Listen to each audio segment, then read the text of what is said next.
কিছুক্ষণ আগে বয়ে যাওয়া ঘূর্ণিঝড় আমাদের নতুন মুন্সিরহাট বাজারের সেই শত বছরের পুরনো বটগাছটি উপচে পড়ে একটি টিনের চালের ঘরের উপর, যা বৈদ্যুতিক খুঁটি তার সহ ক্ষতিগ্রস্ত হয়। দুটি পিলারের সংযোগ বিদ্যুৎ তার দেখুন নিচে পড়ে আছে। হ্যাঁ, তার পড়ে গেছে। তো এই যে দেখুন, নতুন ভবন তৈরি হয়েছে নতুন মুন্সিরহাট বাজারের ঠিক তার পাশের বটগাছটি নতুন মুন্সিরহাট বাজারে ক্ষতিগ্রস্ত হয়।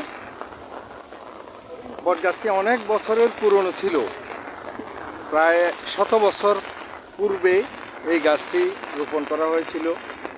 বৈদ্যুতিক তার